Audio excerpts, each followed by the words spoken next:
चलिए, ये 12th का हिंदी का किताब है जिसका नाम है दिगंत।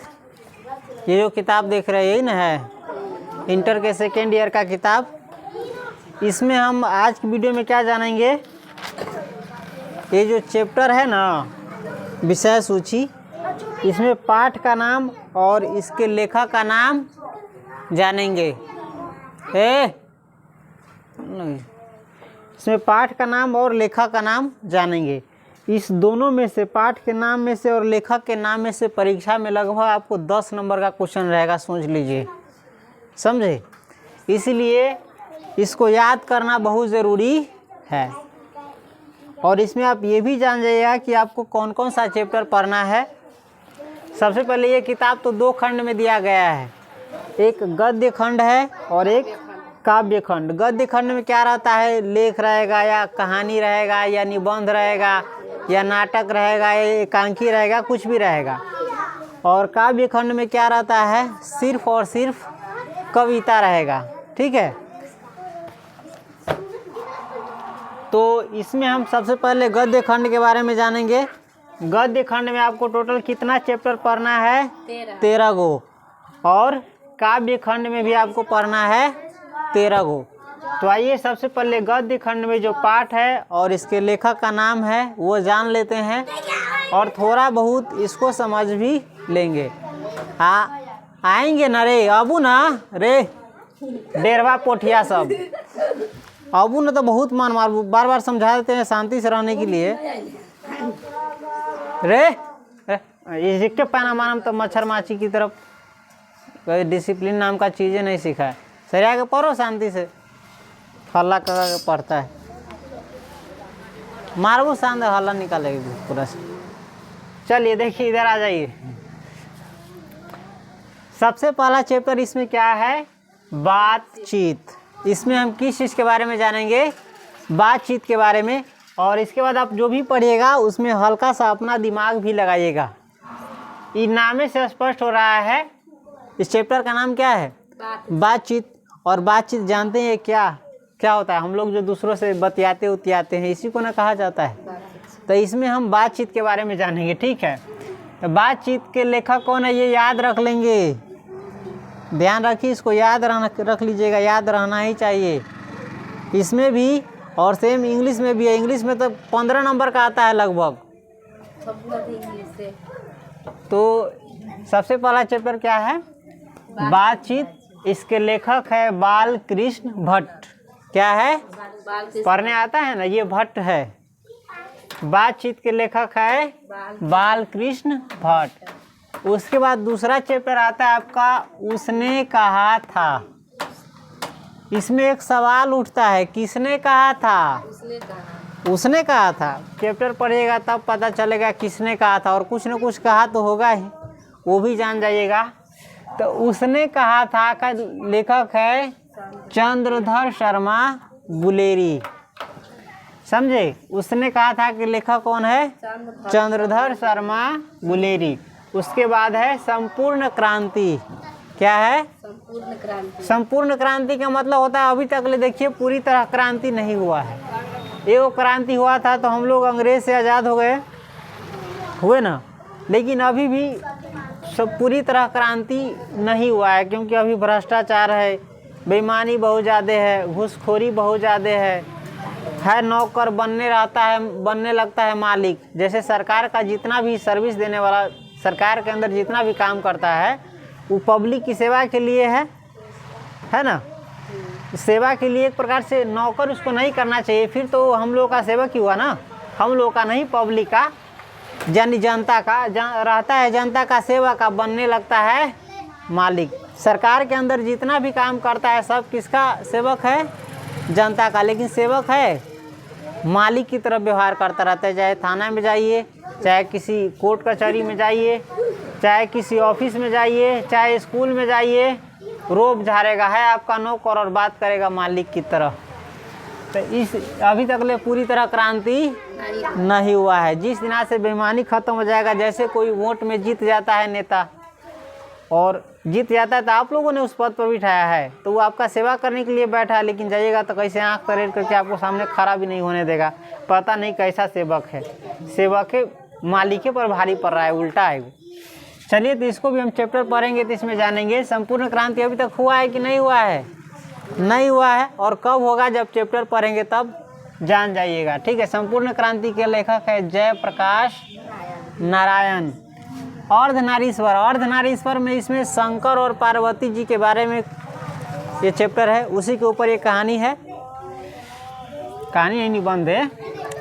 अर्धनारीश्वर के लेखक कौन है? रामधारी सिंह दिनकर।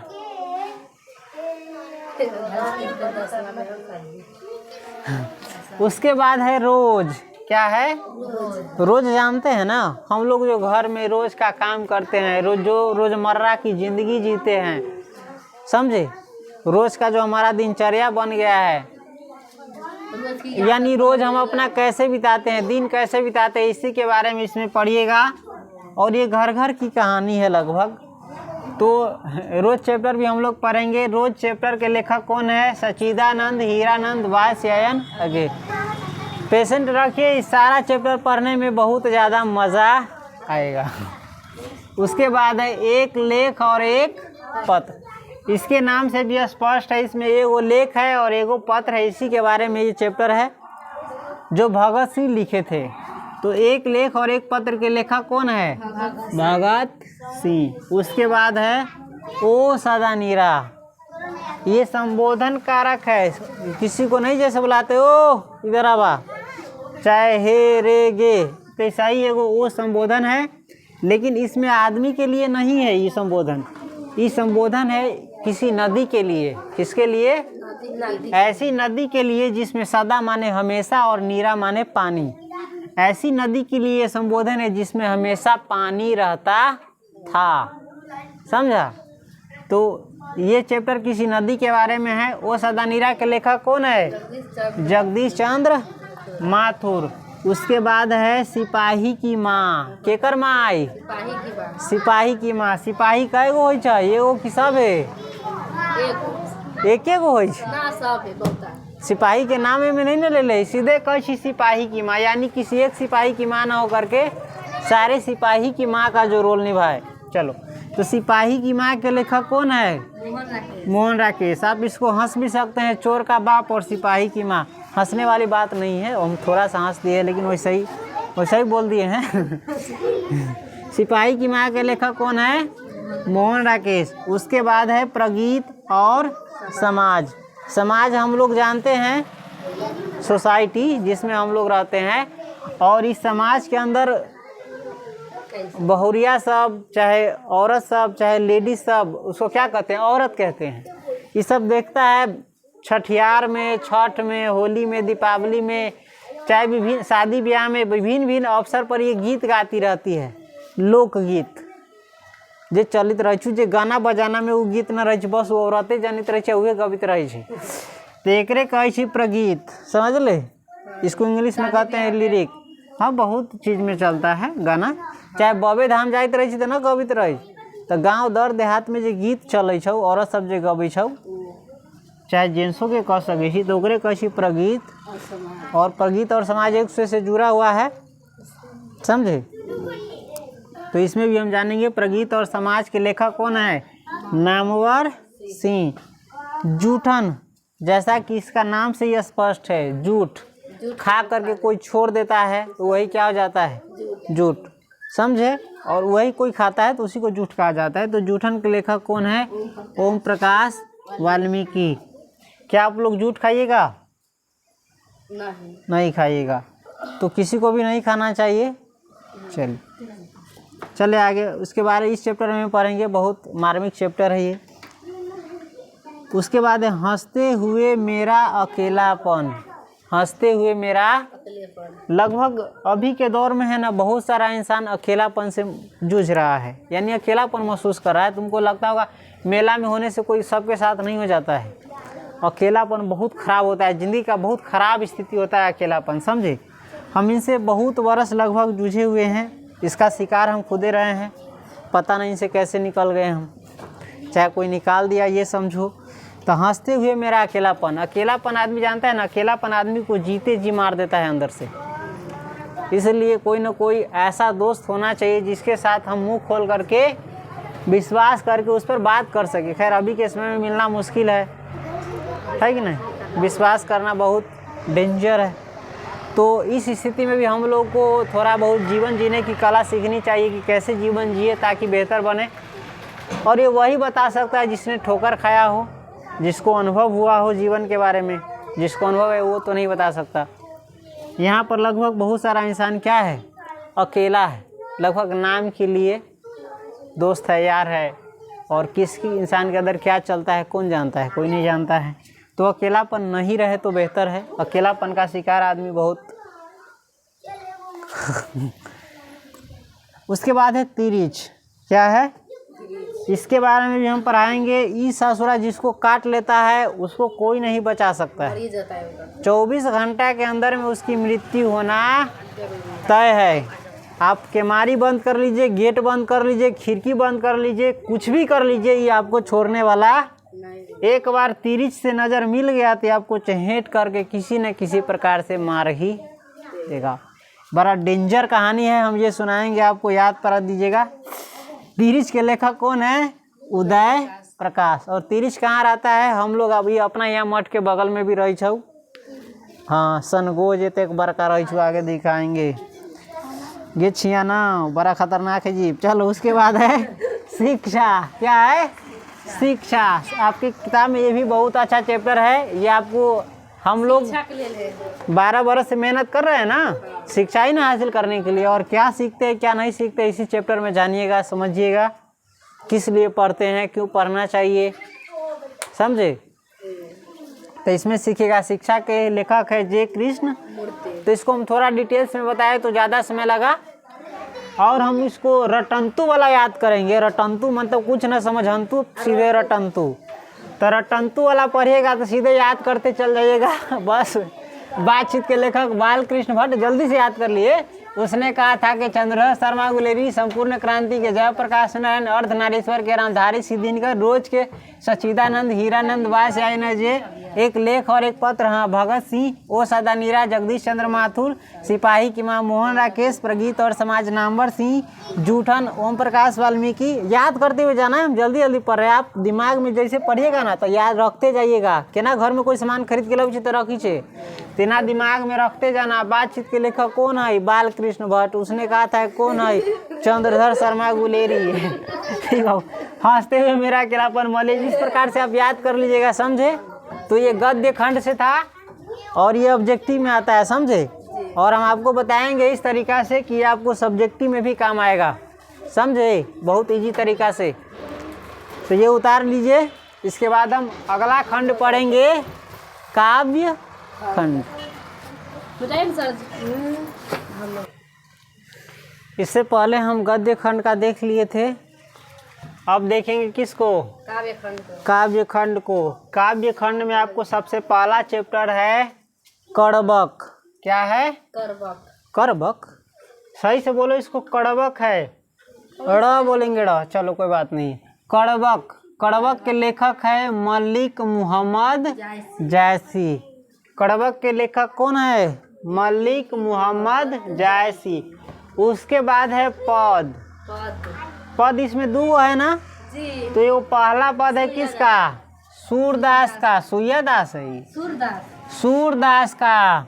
जैसे कभी आप लोगों का माता पिता है, आप लोग के माता पिता कभी बोले आपको सूरदास, जो घर में जाते हैं कुछ सुझाता नहीं रहता है, ना कहता है कोई सामान लाने के लिए, ना भेटी तो ना कह सूरदास, ये तो तरह बुझाई छौ। ये करे कारण अपनी सबके सूरदास कही छौ, समझ ले। बताएंगे आगे चैप्टर में। पद के लेखक कौन है, सूरदास। तब दूसरे में गेली हम। एक और पद आओ, एक और पद के लेखक है तुलसीदास, समझा। तुलसीदास। देखो, इस दास का मतलब अलग है और इस दास का मतलब अलग है। तुलसी माने होता है सीता जी को कहा जाता है, राम जी की पत्नी को, और दास माने होता है सेवक। तो जो सीता जी का सेवक हो, तुलसी का सेवक हो, उसी को कहा जाता है तुलसीदास। तो दूसरे पद के लेखक कौन है? तुलसीदास। इसी प्रकार है छपै। छपै के लेखक है नाभादास। देख रहा है तीनों दास दास आ रहा है।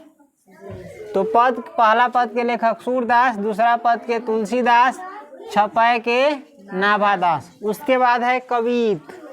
न कही गाँव सब में कथी कवित पढ़ी।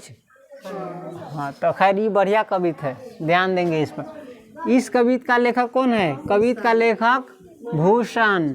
उसके बाद है तुमुल कोलाहल कलह में, जहाँ पर बहुत ज़्यादा अशांति हो हल्ला हो, हल्ला गुल्ला हो, बहुत मारकाट चाहे कुछ भी हो, भयानक जगह हो, उसी को कहते हैं तुमुल कोलाहल कलह में। इसके लेखक कौन है?